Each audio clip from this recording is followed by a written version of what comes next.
Welcome to Scene Explainer. Today we'll be explaining this movie. The movie begins with Malcolm Lee, a renowned scientist. Malcolm wakes up from a terrible nightmare that he had. In the nightmare, he saw the destruction of the world and him in it.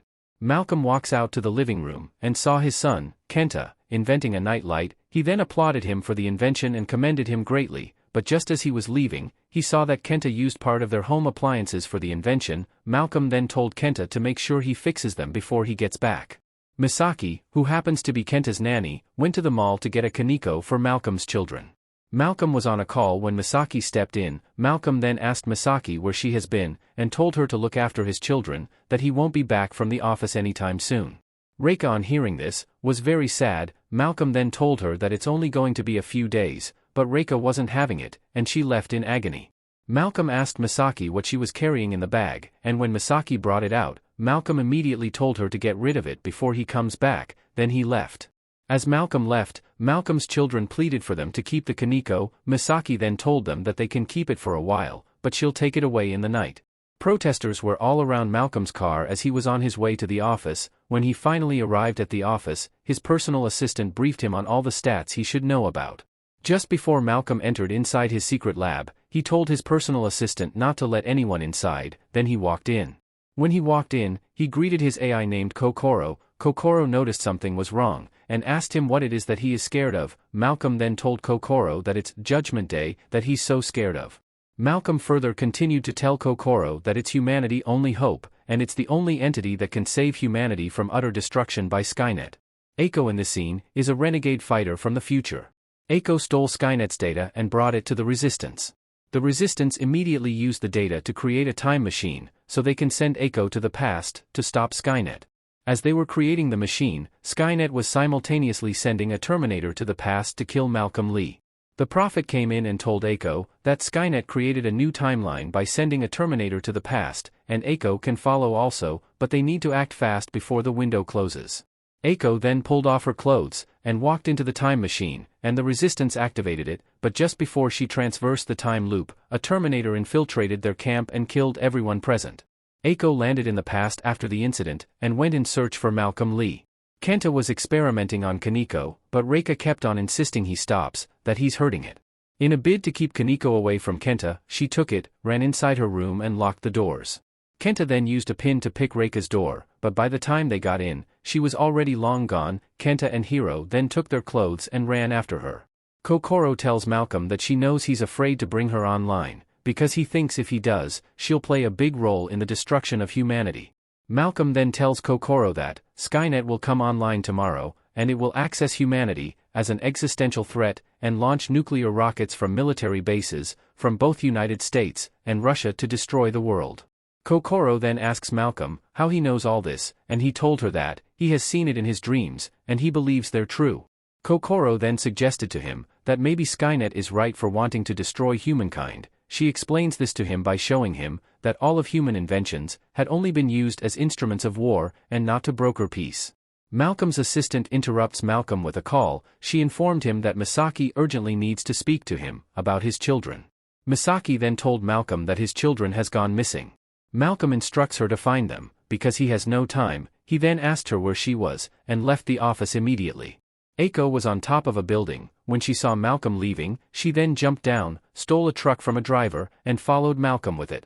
Kenta and Hiro finally found Reika where she was hiding, and asks her who she's running from, and she said it's them. Kenta then reached for Kaneko, and it jumped out of Reika's hand in reflex, and ran away. Malcolm and Misaki were in a car together, looking for his children. Malcolm then suggests to Misaki that maybe he thinks they'll be in the amusement park, Cat Town. Suddenly they ran into a man so hard that they crashed. The man reached for Malcolm and wanted to kill him, but Malcolm kicked him out and told Misaki to get down from the car. Policemen came and asked Malcolm what's happening. As Malcolm was telling them to run, the man came from behind and smashed their heads. More policemen came and shot at him, but he eliminated them all. The man picked up a gun and wanted to shoot at Malcolm, but Eiko rammed him onto the bridge. Malcolm then tells Misaki that man is the Terminator Skynet sent to kill him. Malcolm told her to run off and keep his children safe while he returns to the office. The Terminator shot at Eiko, and when his bullets were exhausted, she accelerated him off the bridge and jumped off before the van fell down. Eiko climbed up, went straight to Misaki, and asked her angrily where Malcolm is. Misaki refused to answer, so she ran off immediately, and Eiko chased after her. Eiko finally caught up to Misaki in a harbor. Eiko pinned her, and forced her to tell him where Malcolm is, but Misaki told her that where he is a fortress, and it's impenetrable. Eiko then told Misaki to take her to Malcolm's children immediately, before the Terminator gets to them first. Reika finally found Kaneko. Hiro then insisted they leave immediately, but Kenta disagreed because he saw thousands of innos. While this was happening, the Terminator came out of the water. The Terminator then went to a workshop and made a bow into his hands, while taking sticks as arrows. The Terminator went to Malcolm's office, but he discovered that the infiltration difficulty was high. Then he left. The Terminator then procked to Malcolm's house. On getting in, he saw portraits of Malcolm's children, and also saw the box of the Kaneko. He scanned the serial number on the box, and used it to locate where the children are.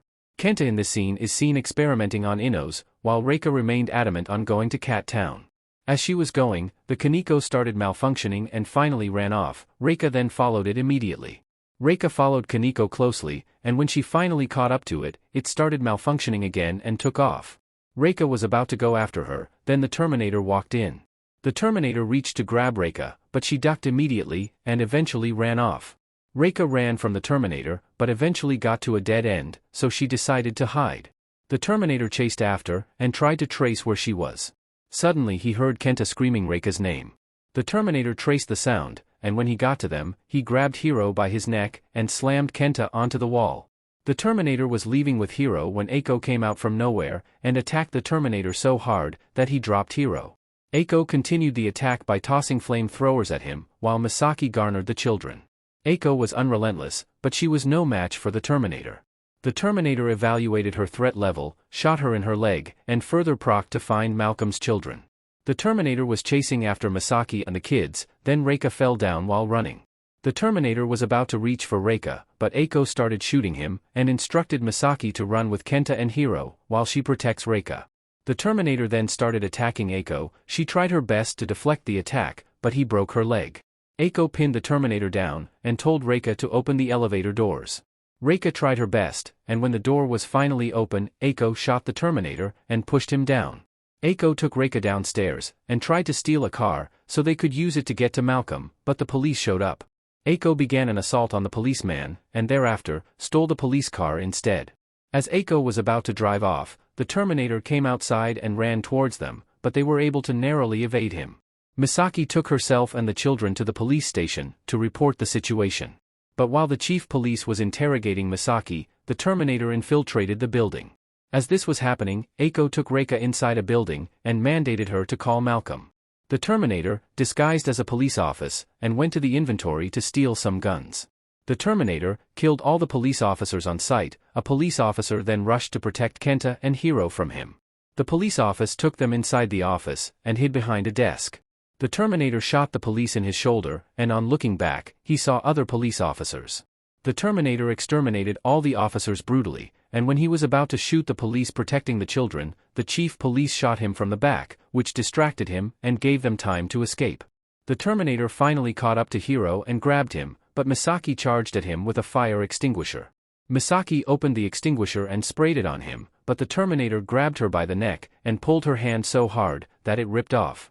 Kenta and Hiro saw this happen, and they were evenly surprised, because they saw that she's not human. They then ran off and Misaki followed them. Misaki, Hiro and Kenya rushed inside a police car. Kenta then started asking Misaki whether she's a robot, but Misaki told them that she's as confused as they are. Then she drove off. Reika was still trying to contact Malcolm on the phone, but the police disconnected the line from outside, and eventually barged in. They arrested Eiko and took her downstairs, while putting Reika in an ambulance. As this was happening, Skynet began launching rockets, from both United States and Russia military bases to annihilate human race in totality. Kokoro told Malcolm of the missiles that were being launched, and Malcolm was left with no choice other than to bring Kokoro online, as she is the only one that can stop Skynet. We now come to the conclusion of the Phase 1 of this movie. Thanks for watching. Please watch out for Part 2 in our next post.